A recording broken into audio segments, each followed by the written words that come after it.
So Pharaby picked yarn for a sweater, so I'm gonna use these two. This light blue, it has sparkles in it.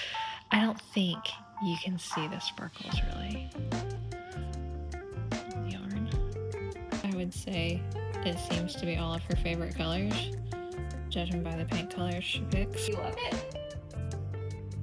Yeah. Here, you can hop up here and look. Here, put your hands up.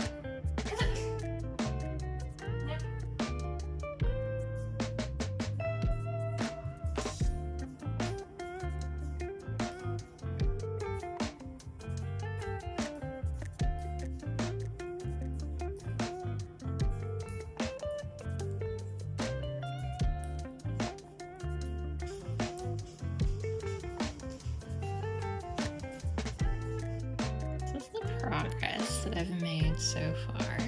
Pharaby wants me to show her the progress, not tell y'all. Why don't you sit over here a little bit so it's more like a talk show so they can see both of the hosts. So this is the progress on your sweater so far. Do you love it? It's beautiful, isn't it? So your colorways are this one right here, which is KnitPicks Felici in Lost Lakes. And so that's what you picked for the striped portion. And then your trim is KnitPicks Stroll Glimmer in Frost. And so that's your trim, right? And they're both, I think 50% merino, or no, 75% merino and like 25% nylon, I think. I think this one has maybe 5% stellina somewhere. I'm using size, this is the exact same as I did the other one, except I didn't write everything down last time, so I'm kind of having to remember as I go. But these are ChiaoGoo, I think they're US 3, I think. I think they're a US 3. It's a 3.25 millimeter. I think it's a US 3. And then it's fingering weight yarn, so, you know, but this is KnitPicks yarn. I think I said this before, I was not impressed with KnitPicks Stroll or Felici for socks, but I think it works good for like dog sweaters because it is machine washable, so that's good. And the only thing I didn't like about it is just it wore inside of shoes, I think I told y'all that. But this won't have that kind of friction, you know what I mean? I think it's gonna be cute. Pharaby picked the colors the other day, and she picked colors. I gave her a few colors to pick from, and she picked it out of the colors that she was given the option for. She wasn't given the option for anything that wouldn't go, so she didn't have anything funky to pick from. I let her pick one, and then I can't remember which thing she picked first. I think I let her pick the stripes part first, and then I let her pick the contrasting color. I mean, I know I'm gonna like it because I like the other one. There are a few things I didn't like about the first one that I did, so I'm gonna change a few things as I go. And like I said, I didn't write things down, so I'm having to really go through and like read the knitting, like, and see, cause like I can see there's increases and stuff, and I don't know, like I didn't write it down. So I can see stuff. So I'm kind of having to go through and like read my knitting and figure out, like, and recount stitches at certain rows and stuff like that. But the good thing is, the striping, because of self-striping, and it's the same as I used last time. So it's very easy to see where I started to do anything that's real funky because it shows up in the stripes. So, and it's also really easy to see like approximately where I switched yarn balls last time, so I can, which I mean I'll have to anyway, like it's inevitable, but it's also easy to see if I'm somewhat on the same path, you know what I mean? Because if I get up to that point way later, then it's gonna be like I've missed something major. But things I didn't like about it last time, I made it like go from like this size, and then I made it increase some because I was thinking like, you know how their bellies kind of go out like that?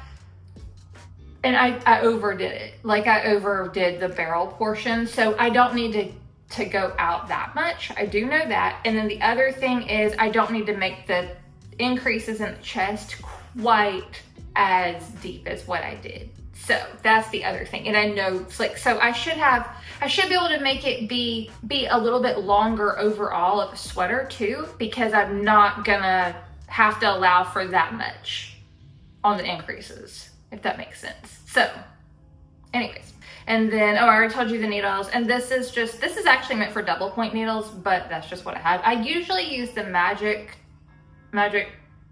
tube or magic, whatever, I can't think what it's called. There's like a magic tube thing that you can put your needles in. And that's usually what I use, but I don't know, like I haven't knit much in the last, pretty much when Bella died, that's when I quit knitting for the most part, because that was kind of me and her thing. Like me and Pharaby's thing is painting, you know, me and Bella's thing was knitting. So Bella didn't knit, but Bella always helped me like pick out my yarn and like did all the things with me with that. Like, so it kind of became our hobby. And I knit a lot for her too. So anyways, basically in the last 6 years or so, I haven't knit very much. And so I don't know where a lot of my stuff is. I have it, it's just, and I abandoned random projects and stuff. So like, there's just, I don't know. It was hard for me to knit for a while. And also I feel like that shows the level of stress I'm at too, because the thing about me is I knit a lot when I'm really, really needing to think and I'm really stressed out. If I think about doing it, I do, because it helps me to process, because especially something like this is just so repetitive. So I think that also tells, I mean, because this is 2 days.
Thanks so much for hanging out with us today and checking out my knitting project. I hope you enjoyed seeing it. I hope you have an awesome week, and we will see you soon. Bye.